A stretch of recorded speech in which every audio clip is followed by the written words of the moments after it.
Hi everyone, I'm Martin and welcome to another great edition of MP Astro.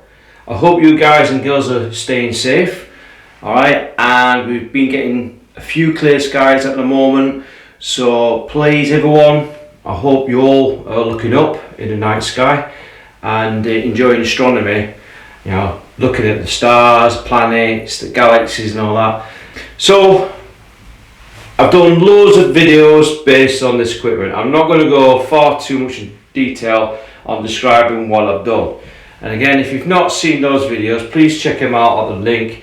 Alright, I've gone through tons of modifications and tune-ups on all that on this fantastic starter scope.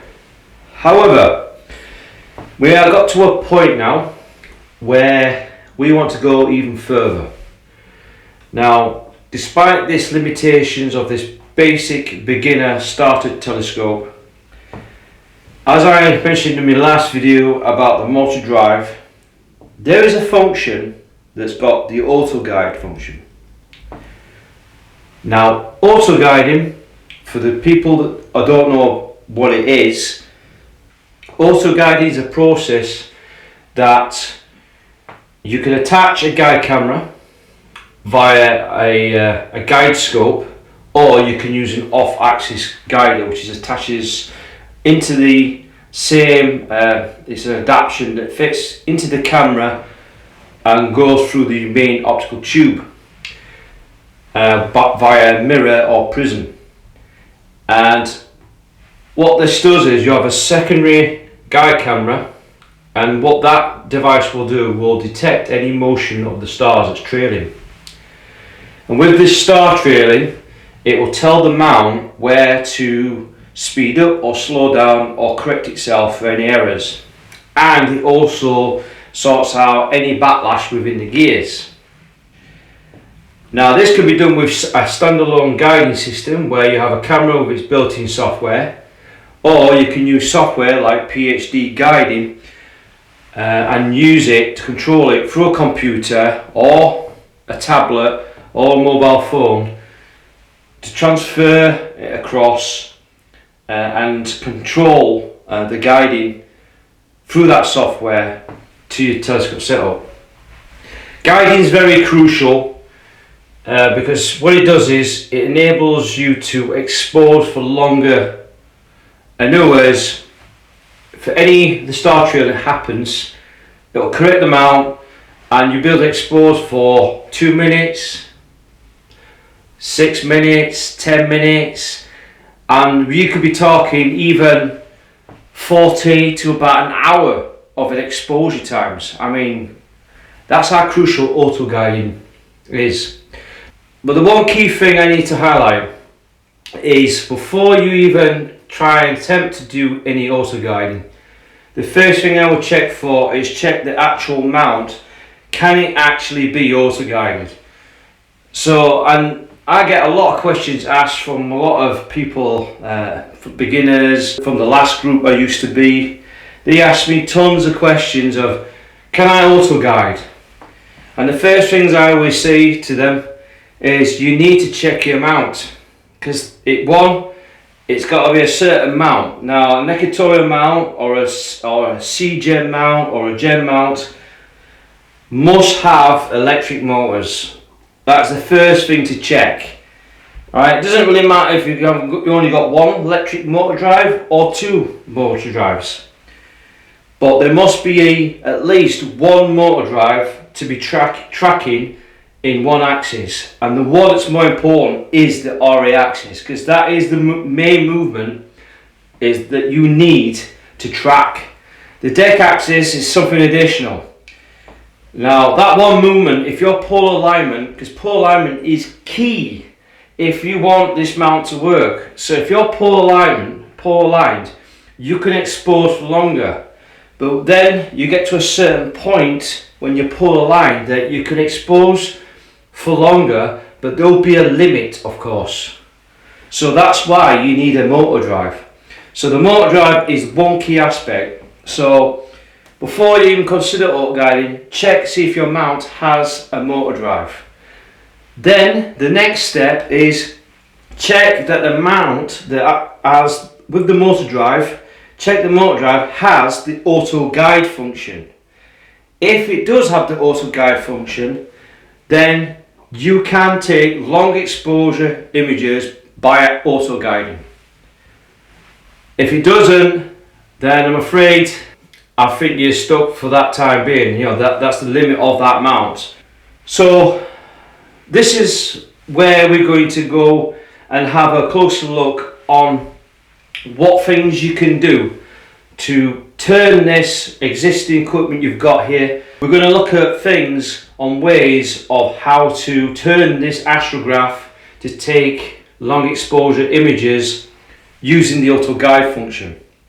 And the idea of this video is I'm going to take you through the stages like always, and then we'll hopefully, fingers crossed, the weather plays ball and we get some clear skies, and then I'll be able to take you out on my adventure into the night sky and show and prove to you guys and girls. I'm going to test this out and see if this setup works. So again, if you like watching my videos, please hit a like button. Alright, I do appreciate your support. If you just joined up this channel, or you've just come across this video, please subscribe onto my channel. And again, by subscribing, please share this video out, because this video will help many more viewers who have got budget equipment be able to use this advice to get along and able to take astro images. And again, please share the video, so please hit the bell and you will get notified and you will not miss out any videos I publish. So we're going to crack on with the good work and let's do this. Now the next item that you do need as part of the setup, you need an interferometer. Now this interferometer is an automatic device which controls the shutter of your DSLR camera. Now this device will enable you to set up long exposures of 2 minutes, 5 minutes, even hours. Now you can pick these up for about £10 to £20. I'll provide a link at the bottom in the description. And this device will be able to, you'll be able to connect it to your existing DSLR camera, and you connect it to the quick release port on here. So you connect it up by a jack plug. Now you can get these devices that are operated with an infrared system or Wi-Fi. This is a very cheap one, and that I've got, and this costs me not much money at all. So basically you control the shutter on the camera without touching it, and you do not want to be touching that camera on the telescope, because if you do that you'll get vibrations and then you'll start ruining your astro images with star trailing and tracking errors. This device will enable you to control the shutter on the camera without touching your existing setup, and to do this it's very easy to set up. Alright, this is so simple. Alright, there are 3 functions on there. You get delay, long and interval. Delay is basically how long does a shutter operate after a certain amount of period. We're not really concerned about that, but what we are concerned is the long setting. The long setting is very easy. All you got to do is you press the set button, then you get these digits here. You got the 00 represents hours, then you got 05 which represents minutes, and the one that's flashing represents seconds. And all you do is you set up the amount of time. So in the long, because it's long exposure, you can set it up at any setting. So I'm setting it at 5 minutes exposures, like so. Alright, and then what I do is I scroll it to interval. So I've basically got a 4-second interval. So once it takes its shot, and again it's very easy to adjust, you press the set button and you can adjust it in hours, minutes, seconds.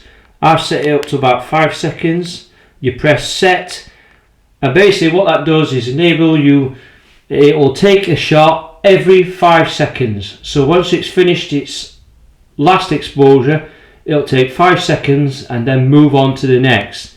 And then again, I scroll over to that side.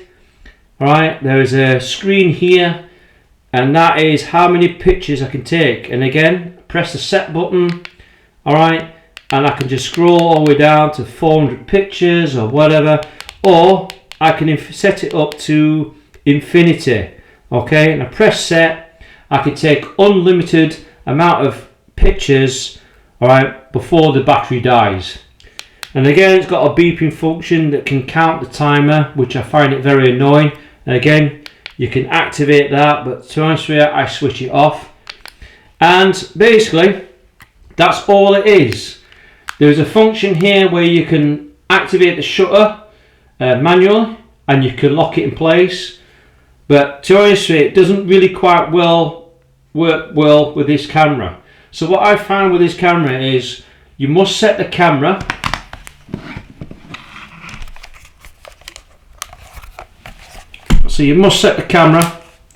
in bulb mode.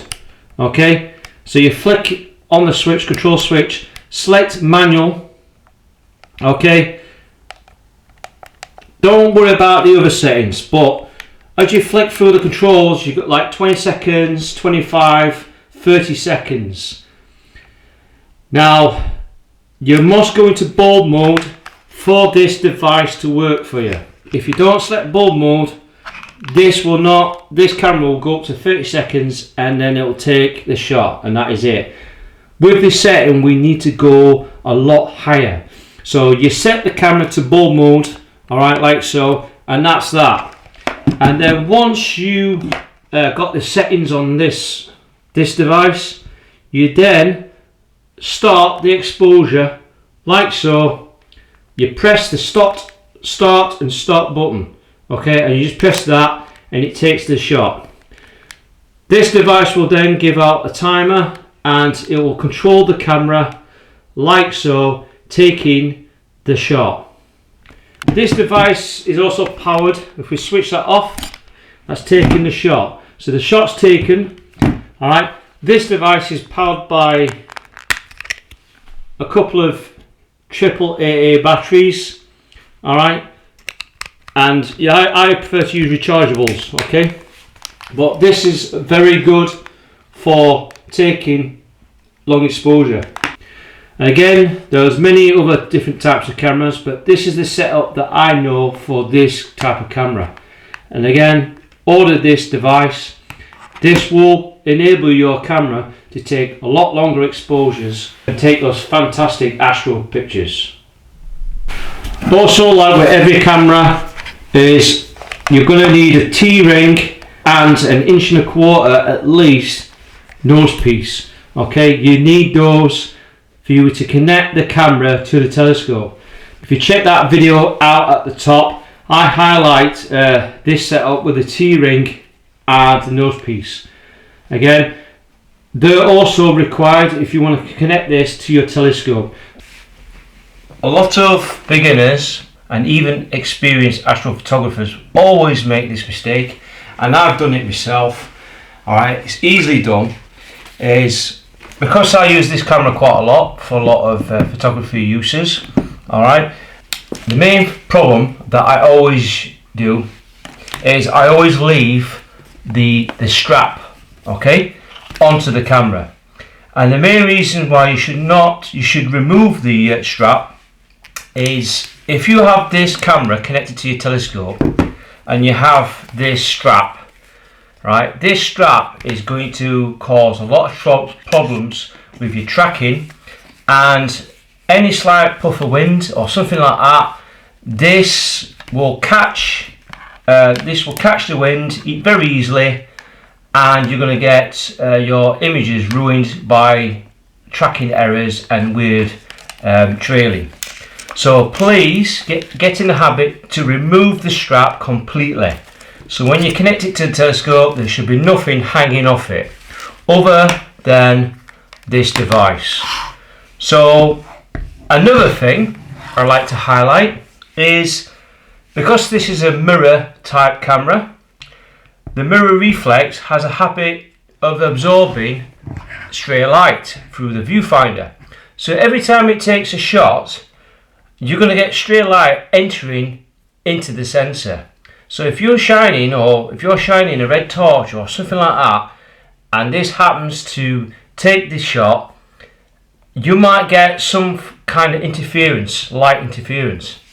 So another top tip, if you've got the standard camera harness like this, there's a little device here, okay? This part here, if we remove it,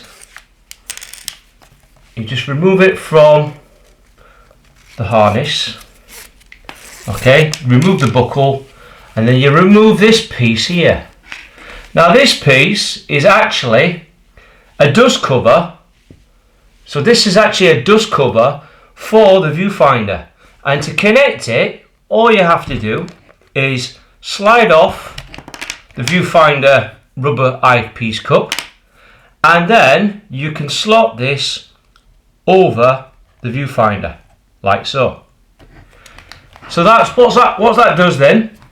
It will cover that viewfinder and then prevent any stray light from entering your sensor.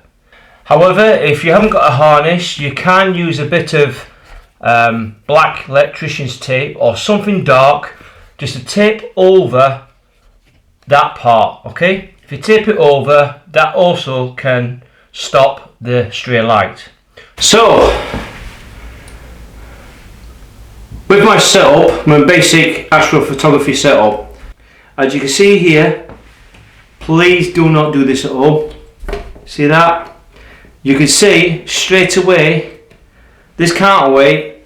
As soon as I added a camera on there, it's very top heavy, which is not good. And what that it does is it's putting more stress on the gears, which means it will give you problems with the tracking, and also the main tube hitting the tripod legs or the mount, which can damage the optics and your optical equipment. So even though when I counterbalance it, put the counterweights all the way down, you see it's still top heavy. So the accessory you're going to need is, you can buy this from Rother Valley Optics or First Light Optics or 365 Astronomy. You can buy a 1 kilogram Skywatcher counterweight system. Now this counterweight system is designed for the Star Adventurer, which is this slightly beefier mount than this, but it's got the same fitment, so you buy the shaft and the counterweight included. So if you order that, the link's up below. And what this does is I fit it to my existing setup, this one counterweight. I add it on there. I make sure I put this the toe stopper screw so the counterweight does not slip off or fall into my feet. And with this setup, as you can see here, loosen the RA axis. Have you seen that? This mount is now counterbalanced, and again you can adjust each side to get the exact amount of balance. Counterbalancing is very crucial because you want no tracking errors in your motor drive. You don't want to stress out the motors or the gears in there. You want to balance out whatever weights you add onto the main tube, your camera, your guide cameras, the telescope. Whatever you add to one side, you must add the weight to the other to counterbalance any undue forces or friction, which can cause tracking errors while you're taking astrophotography images. So it's very crucial that you must buy that extra counterweight. Now if you're owners with a bigger mount, the bigger brother of this is the 130. That too will need to have a bigger counterweight. The counterweight for that one I believe is 2 kilograms. Don't quote me on that, but it's 2 kilograms. So again, if you're adding a camera and other stuff on top of that telescope, you must get another counterweight. However, the counterweight for that one, you might have to ask the retailer to see if they can give you the existing, see if they can find you that same counterweight for it to fit on the shaft. But for the Skywatcher, the 1 kilogram fits this mount perfectly. So just ordering that extra counterweight you'll be able to be counterbalanced in both axes. Okay, so it's very crucial you get that part first. Now the next accessory is a DSLR camera. Now you can buy dedicated Astro cameras, which are CMOS and CCD cameras. However, they need a computer to run the software for you to capture the images. Now those are specialized dedicated Astro cameras, and believe me, they can cost an absolute fortune. They can range between probably £300 right up to about £2,000 plus. But for a budget equipment like this, I would recommend a good camera, a good DSLR camera like a Canon or a Nikon. Now this is quite an old camera. This is a 600D DSLR camera. This is not modified, so there's no modification or cooling mod. However, I have got another Canon 600D which is being IR barred, filter modded and cooled. Okay, I think this is probably one of the best cameras you can buy. Now what you're looking for a particular DSLR camera like this is you want a camera that's capable of taking long exposure in bulb mode. Also able to set high ISOs, and you want an ISO of between 400 to about 3200 at least.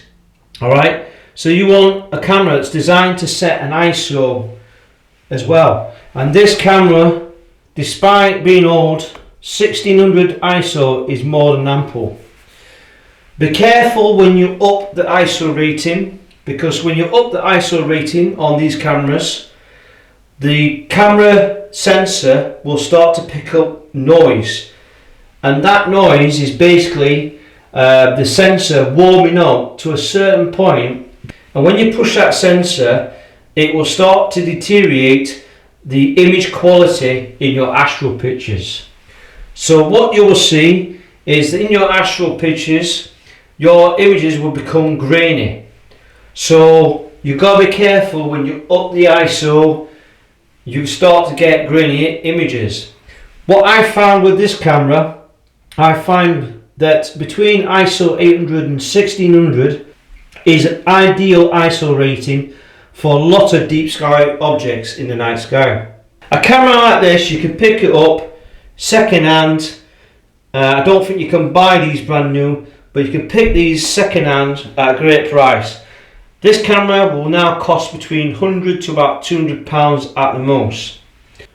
This might not be as good as compared to a dedicated Astro camera like a CMOS camera or a CCD, but the thing is, the good thing about this setup is the software is built into the camera, and there's no need to connect it to a computer. Right, you can power this camera and take astral images straight away, and I find that this is very versatile. And to be honest with you, I have other equipment as well, but to be honest with you, I always like to use a DSLR camera because the sensors on those cameras are very good. You do get very good quality images through them. Just bear in mind that you will have noise issues because they're not cooled. And there are certain things where the quantum efficiency, which is the actual sensitive of the sensor, can only filter in certain amount of light. So they're not that great on that aspect, but you can take reasonably good astral images. So top tip, look for a Canon or a decent Nikon DSLR camera. Again, there are some good mirrorless cameras as well. So the Sony have done some good mirrorless cameras as well. But look into something between this kind of camera here. This is a very good camera. I know there's an old 1100D, 700D, right? Those are good cameras. And I believe there's a 450D, which is even older. They're really good Canon cameras. I'm not too sure on the Nikon cameras because I'm not an expert on Nikon cameras. I'm more or less a Canon user, so I know my Canon cameras, but the Nikon ones, there's some really good ones out there as well. So top tip, look for a second-hand DSLR camera like this, right? And already you've got a good stepping stone for long exposure astrophotography.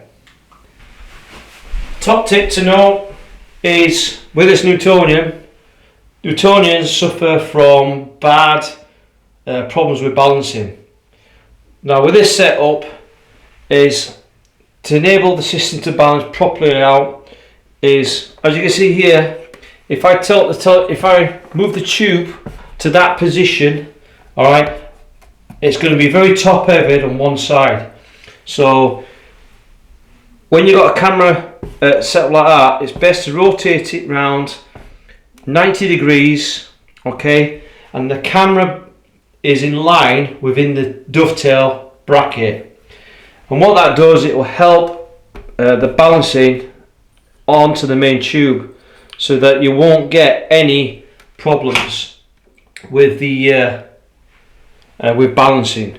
With this mount that has the auto guide system, you're gonna need this device. Now this is a mini guide scope.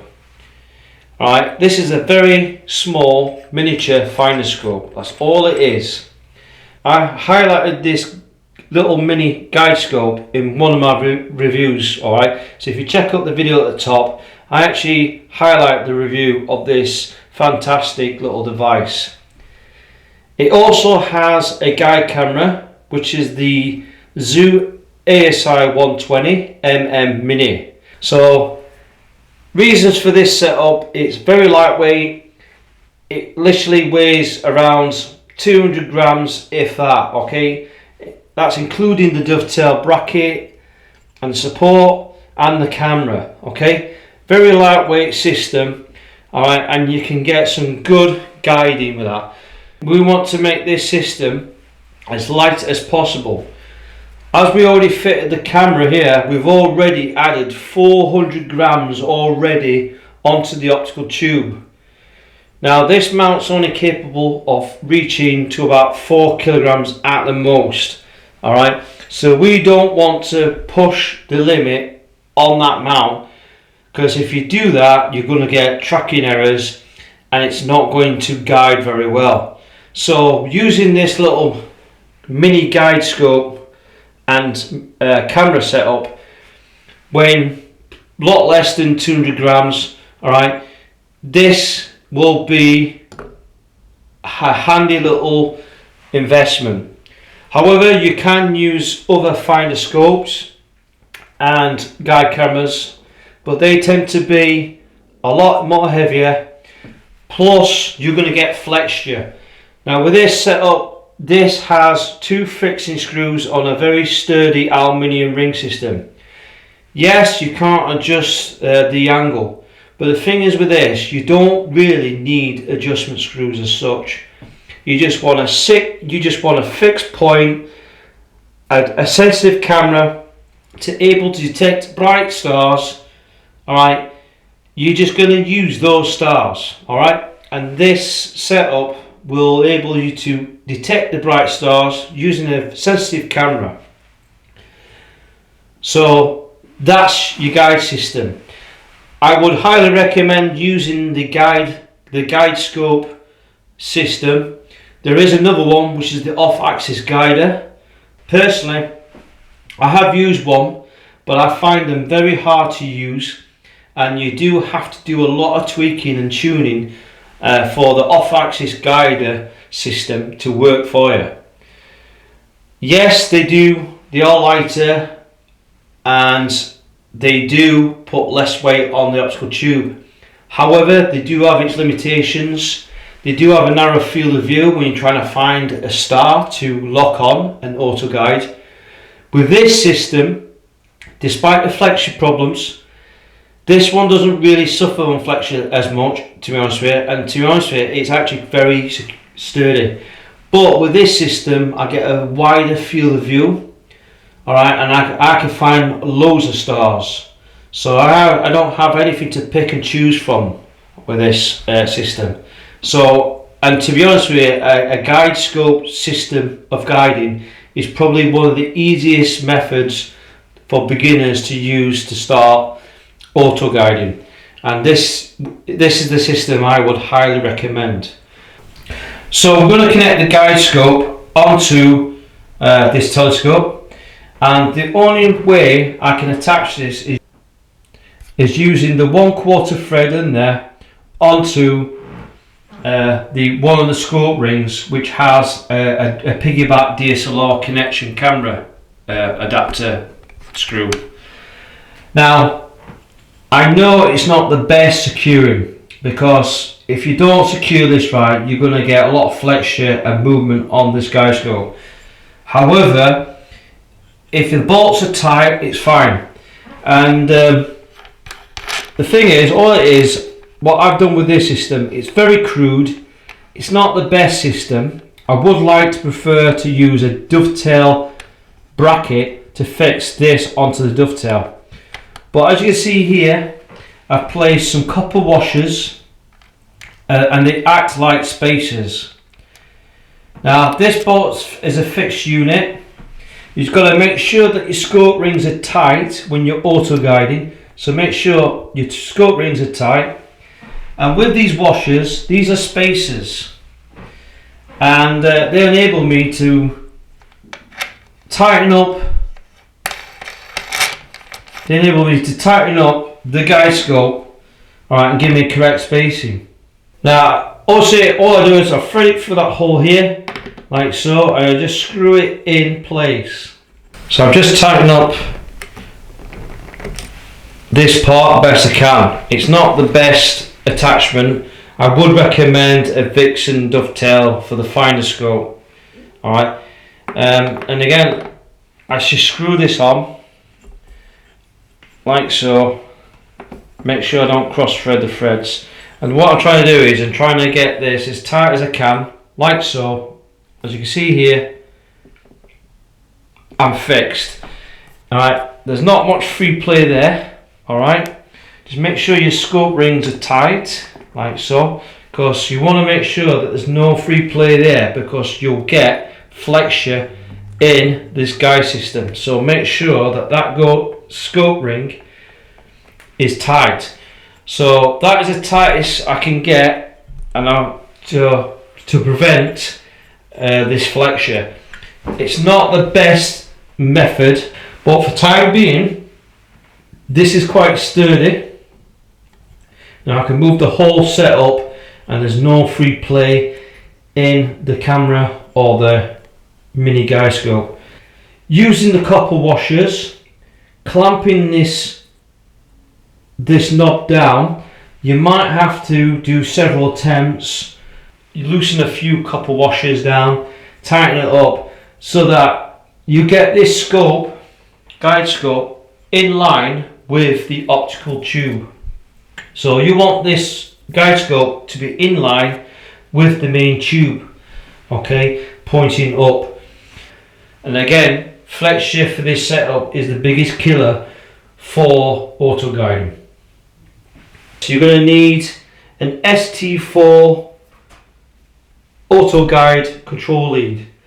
Now you're going to have to buy this separate, or whether if you've got the ZWO ASI camera like this one, this guide camera, this comes with the ST4 lead. Again, I will provide links down below for some ST4 leads, but you need this to connect this this onto the GUIDESCOPE. So you connect it to the guide port here, and it fits one way, and then on this side you connect it to the auto guide port on the Skywatcher electric motor. Again, it fits one way, like so.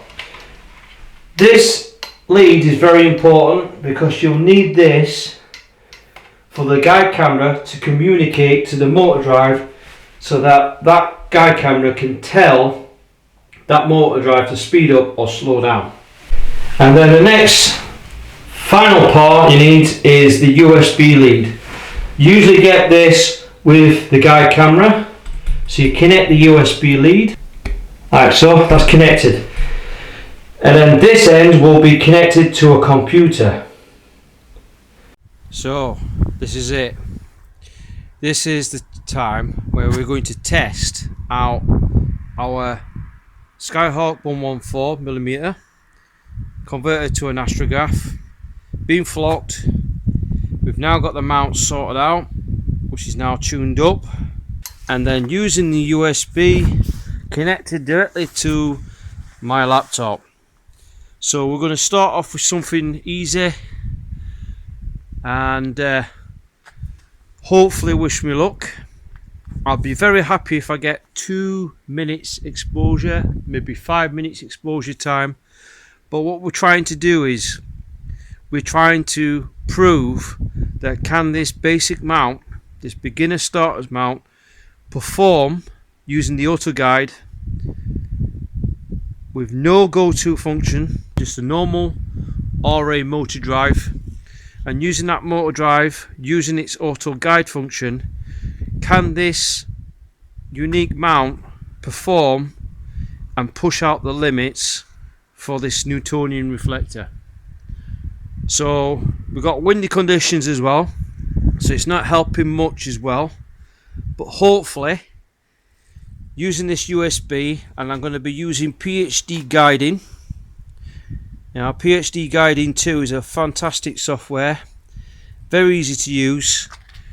We're using the DSLR camera, just its normal standard camera, nothing modified.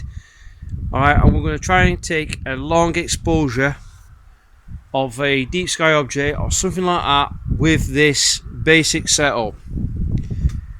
Bear in mind, this beginner setup will have limitations, I get that, but do not compare this compared to a more professional setup that has go-to abilities, electronic motor drives and computer systems.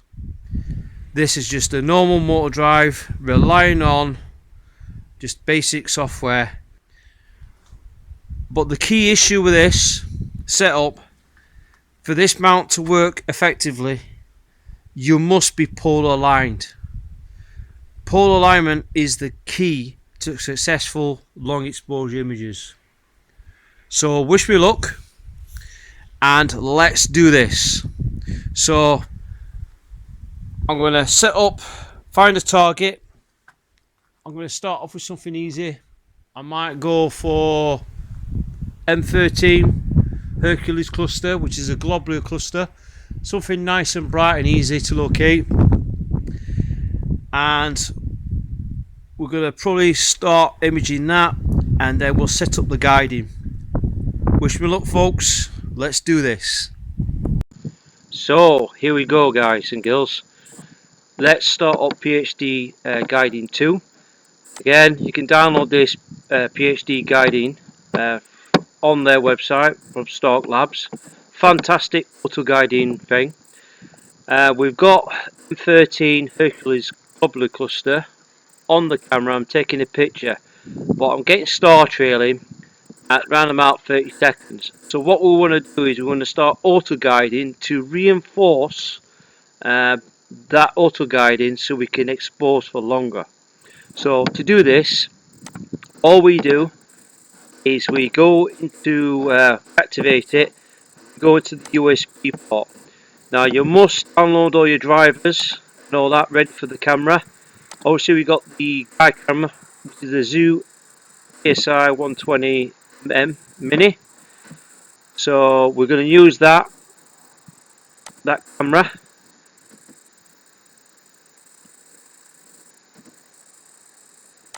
It's not detecting it. So we connect the camera, connect the mount, all connected up. Then click on the brain. Now because this is only an RA axis, we can only select the mode into RA only. Leaving all the settings as we are. I'm just checking what I need to set up. Don't forget your settings might be different to mine. Auto guide mode will be off. So there will be limitations and there will be some form of trailing on one axis. But if we can get long exposure, RA only, even just 2 minutes long, 5 minutes long, we've cracked this. So we click OK. So we've got our settings, and what we do is we loop it. I need to lower the exposure. If I do it 2 seconds, again, there we go. We've got some stars. So here's the stars on the guide camera on the ZWO, and you see how sensitive the ZWO is. You can pick up stars literally in 2 seconds, and not always rely on the bright stars, okay? So rely on some stars that are slightly faint, like this one. So we click on that star and we do alignment. I'm not really bothered about what it says on there. You can take dark frames so you don't get a noisy pixel by mistake. This camera anyway, ZWO, because it's got low noise, it's very sensitive, so I can pick out stars in no problem.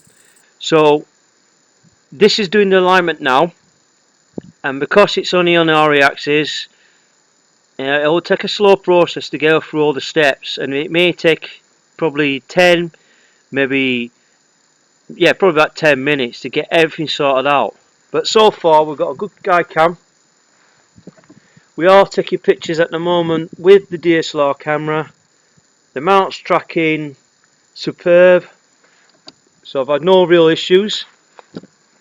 Hopefully, fingers crossed guys and girls.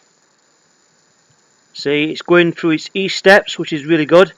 Now the good thing about this ZWO camera, I know it's a basic guide cam, you know, it's very good at picking up deep sky objects as well, but there will be a limit. It will get noisy when you up the exposure, but to be honest with you, this really is a decent guide camera. So picking up stars like that is pretty good. Alright, we're going through those steps, and don't forget this, we're guiding. Bingo! See that? See how easy that is. We are guiding with this AZ-EQ Avant mount successfully. So follow those settings, make sure you take the RA only guiding, and make sure the deck auto mode is off. That's all you got to do to set up this mount. So we'll be guiding in just the RA axis. So I'm taking 2 minutes exposure time at ISO 1600 with the Canon 600D, and we're imaging M13, the Gobbler cluster. So let's do this. So we've got PhD guiding working with that mount, okay. Now the thing is, we've got the wind against us. That's the only drama we have. So it's a good night. We are taking some images. So we are taking the shot for, so we're taking the shot for the on M13.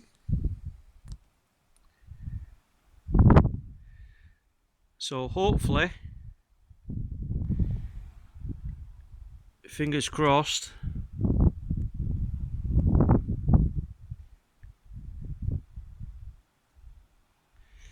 So we're at 1 minute and 24.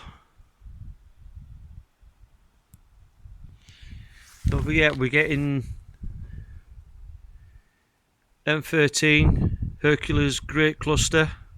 Fantastic globular cluster it is. Very bright, very easy target to locate.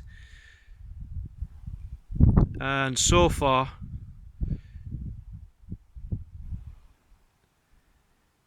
we're coming to 2 minutes.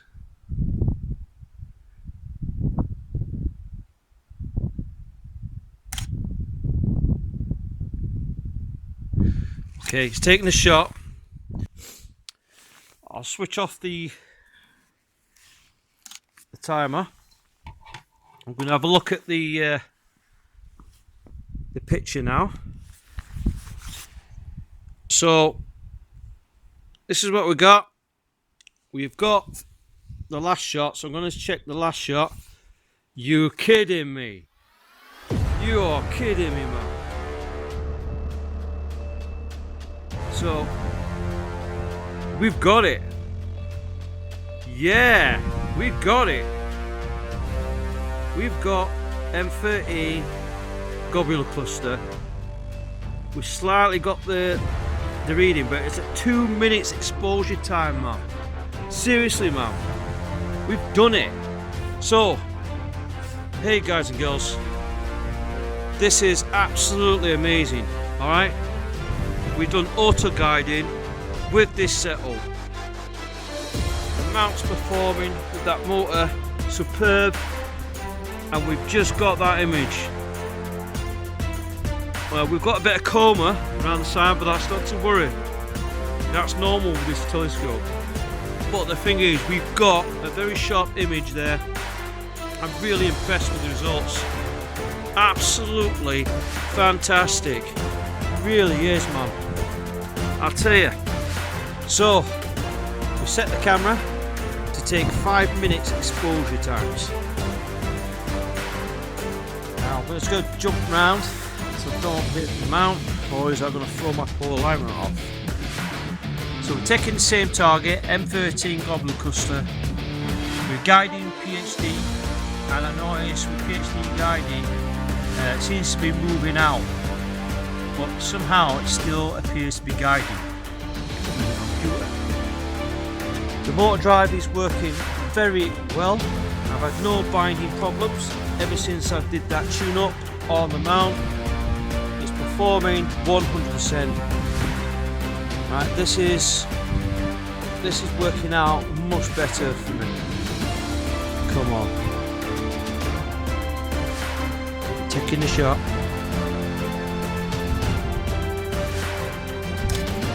She's taking a shot. Right. So, just to confirm, I'll switch off the Interferometer. Okay, I'll switch her off. I'm going to double check that last image. So, there's the last image. Just go into a view. You're joking. I'll tell you what. I'll tell you one thing. I must admit, I just can't believe this. I'm absolutely thrilled to bits.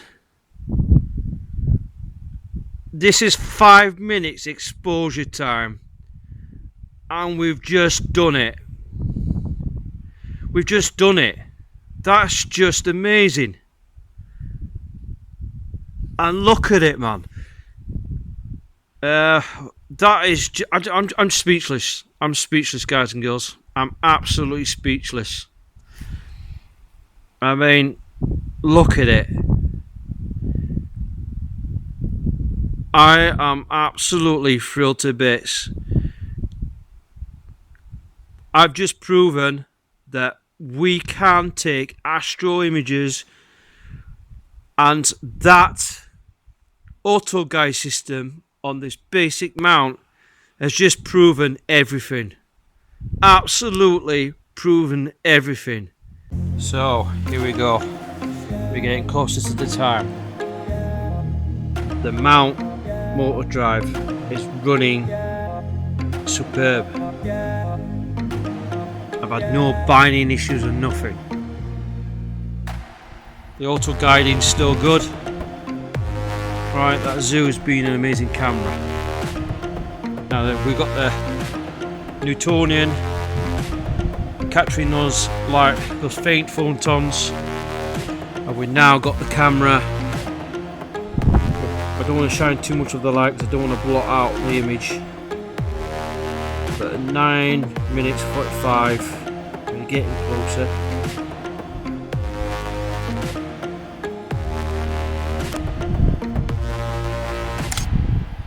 Taking the shot.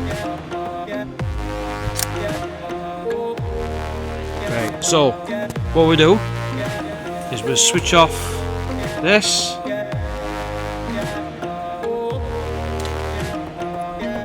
Okay, we switch her off. We're just going to check the image.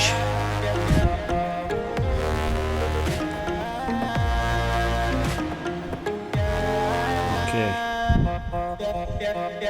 Oh well, okay. So we did get star trailing at 10 minutes exposure time.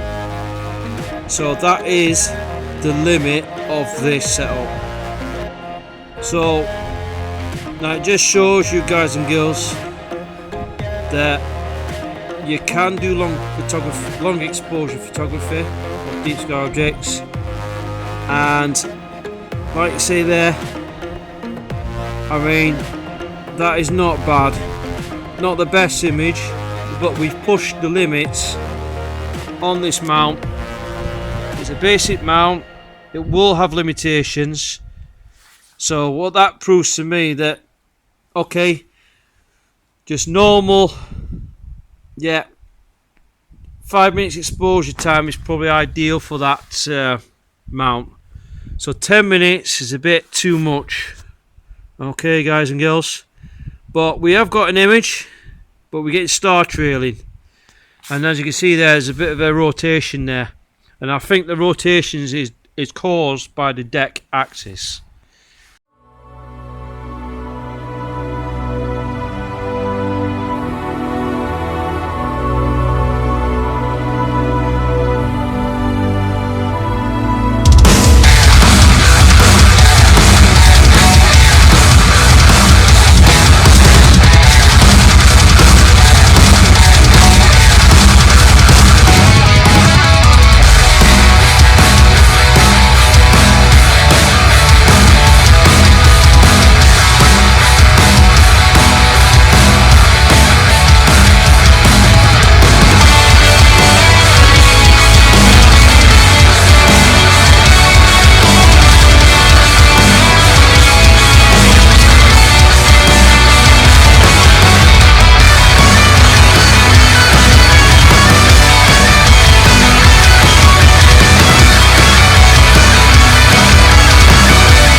Well, what can I say, guys and girls?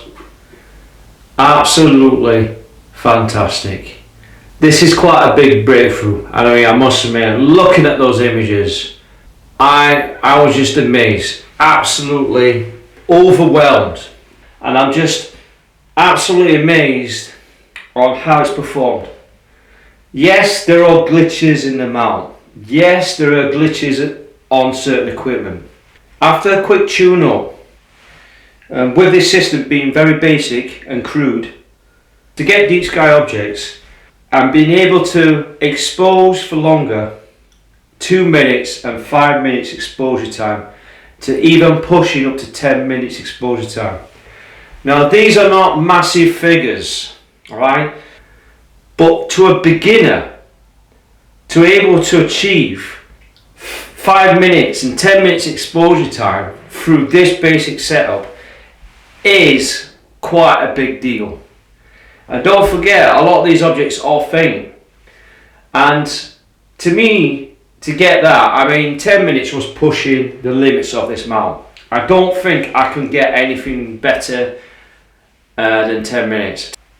You can get quite a lot of detail in these faint galaxies and nebula and any of the deep sky objects you see.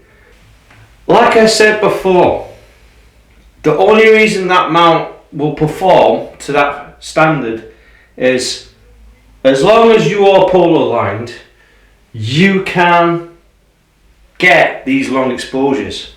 I know there's a few talented people out there will probably be able to get their polar alignment absolutely spot on, and they use software where they can use the shortcut polar align, or they can use a pole master to polar align that way.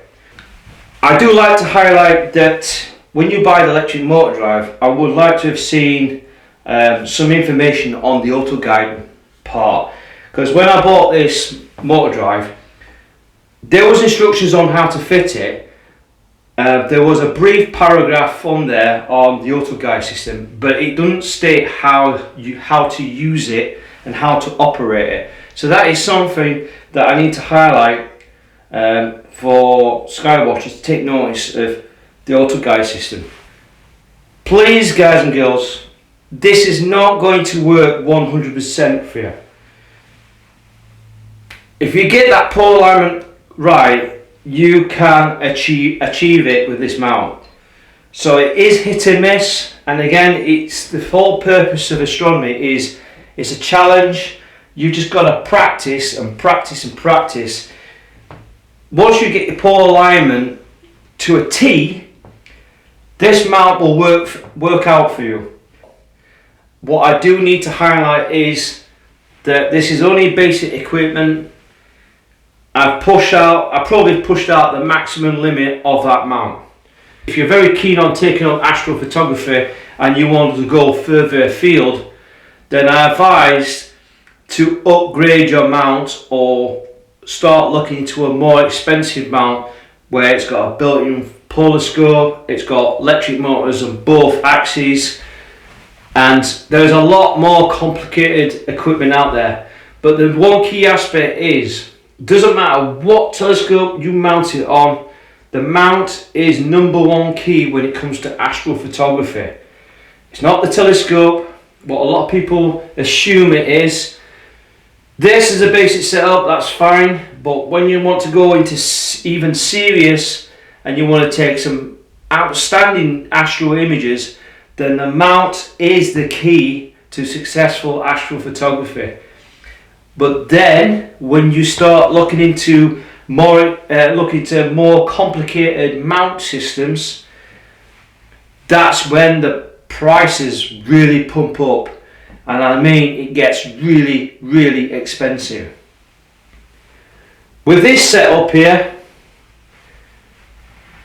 I would say with the camera, with the telescope, the mount, the finder guider and the guides camera, this whole setup here, we're talking probably around about £300–400, that budget.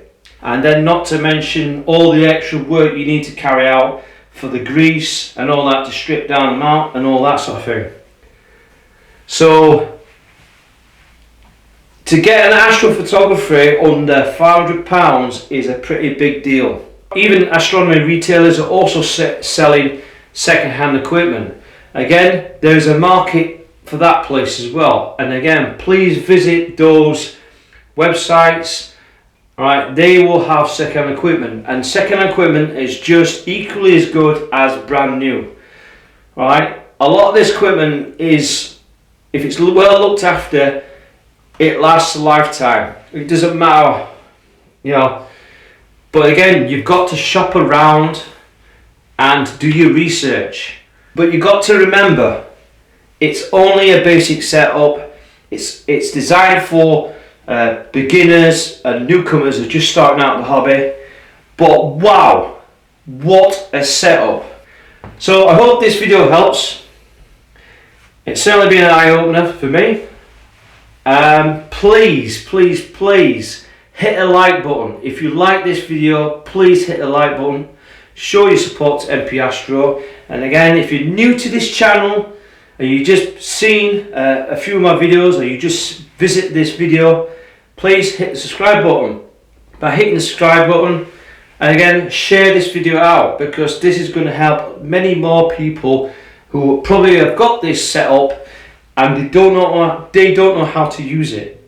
So again, please share that video, and also hit the notifications bell, and what that does will keep you informed on the new videos coming out.